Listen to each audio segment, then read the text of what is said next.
আসসালামু আলাইকুম গাইস, আশা করি সবাই ভালো আছেন। তো গাইস, আমাদের কৃষকের অবস্থা খুব নাজেহাল পরিস্থিতি।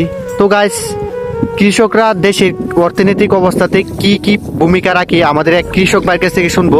ভাই, আমাদের উদ্দেশ্যে কিছু যদি কথা বলতেন, এই আপনাদের কৃষকরা দেশের অর্থনীতিতে কি কি অবস্থান রাখতেছে আর কি, ভাই একটু যদি বলতেন। অর্থনৈতিক শক্তিশালী করার ক্ষেত্রে অবশ্যই কৃষকদের অবদান সবচেয়ে বেশি। কেন নয়, শ্রমিক এবং কৃষকরা যদি দেশের অর্থনীতিকে শক্তিশালী করার জন্য যদি তারা উদ্যোগ গ্রহণ না করে, তাহলে অবশ্যই আমি মনে করি যে দেশের অর্থনীতি নাজেহালগ্রস্ত হয়ে যাবে।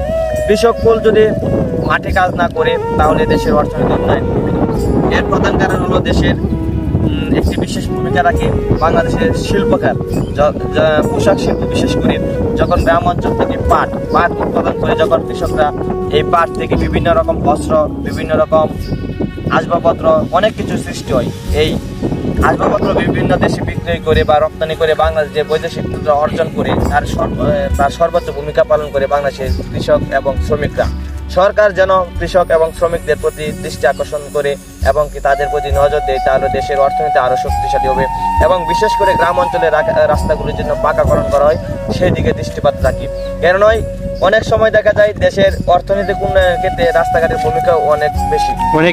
অনেক সময় দেখা যাচ্ছে আজকে এই ফসলি জমিতে পানি হয়ে গেছে, ওইখান থেকে জমি থেকে ধান নিয়ে যেতে অনেক সময় লেগে যাচ্ছে। যদি আজকে রাস্তাঘাট পাকা হয়, তাহলে দ্রুত সময়ের মাঝে ওই সকল ধান বাজারে প্রক্রিয়াজাতকরণ করে বিক্রয় করা যাবে। সকলকে ধন্যবাদ কৃষক ভাই, আপনাকে এত সুন্দর কথা বলার জন্য। তো গাইস, এই ভিডিওটি বেশি বেশি করে শেয়ার করে দিবেন এবং এই আমাদের জেলা প্রশাসকের নজর কামনা করছি, আমাদের যেন এই সমস্যাটা দ্রুতই সমাধান করার জন্য চেষ্টা করা হয়। ধন্যবাদ সবাইকে, আসসালামু আলাইকুম।